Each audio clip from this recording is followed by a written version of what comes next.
The gospel reading for today is one of my favorite stories in the Bible. So lovely. The gospel reading for today is situated in a pool which is now dry if you go to the Holy Land.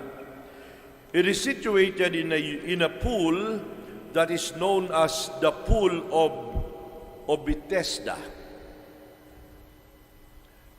In this pool, during the time of the Lord, there were a large number of sick people. Some of them are blind, others are lame, still others are crippled. There was a man who had been sick for 38 long years. The Lord saw him. The Lord said to him, "Do you also want to get well?" My dear brothers and sisters, here is a beautiful and touching incident during the public ministry of the Lord that portrays him in the midst of curing a sick man at the pool of Bethesda.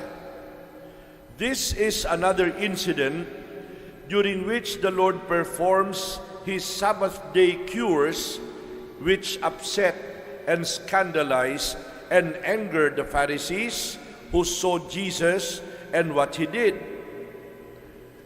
For the information of those who are familiar, the pool of Bethesda, like the waters of Lourdes in France, had the reputation for curing various types of illnesses. It seemed to have had springs in it that would bubble up occasionally, and people attributed healing powers to these springs. There was a popular belief among the people. It was said that an angel of God would come to disturb the waters once in a while, and the first sick person who could immerse himself in the pool of Bethesda after bubbling was said to be cured of the illness or the ailment that the person had been nursing. And so you can imagine the pandemonium, you can imagine the commotion. As soon as the people, the sick people, would notice that the waters in the pool of Bethesda is bubbling up, everybody would be rushing to the water, because the first one to immerse himself there is assured of being cured of his illness. Now in today's gospel, there is a man who waited for 38 long years to be cured. The Lord started a cure by asking the man, "Do you also want to be cured?" Of course, the man answered in the affirmative, and his response to the question raised by Jesus was immediate. It was spontaneous. The sick man complained, "Sir, I have no one to put me into the water. I have no one to help me get into the water after it has been disturbed. By the time I get there, somebody else has gone in ahead of me." And the Lord said to him, "Get up, pick up your mat and walk."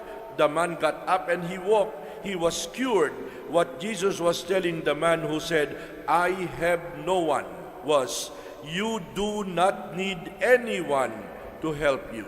You do not need anyone to assist you. You have me. You've got me. That is all you need. My dear friends, to make a long story short, this is similar to how some of us feel when we feel isolated, when we feel alone, when we feel that our problems, our difficulties, our troubles, our worries, our pain, our suffering, our loneliness, our old age, our illness, there is nobody to help. There is nobody to run to. And we are tempted to say, like the sick man who had been sick for 38 years, "I have no one. I have no one." My dear friends, when problems overwhelm us, when we are down and out, When everybody else seems to get ahead of us and nobody seems to care, let us turn to God. Let us turn to Jesus. Let us turn to prayer. Sometimes God is even more than enough. Let us not say, I have no one. God is always there to help. There is always someone. There is always God. This morning, as I was finalizing my little points today for the homily, I remembered a very famous poem, the title of which is Footprints in the Sand. Footprints in the Sand is a popular allegorical religious poem.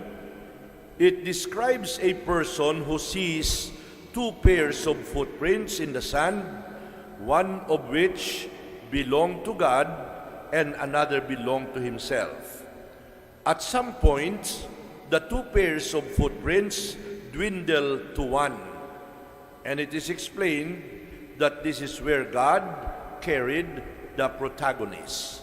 Let me slowly read the beautiful poem, Footprints in the Sand.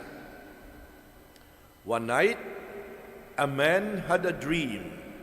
He dreamed he was walking along the beach with the Lord. Across the sky flashed scenes from his life.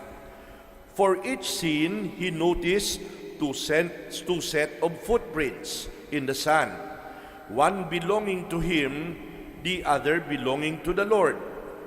When the last scene of his life flashed before him, he looked back at the footprints in the sand.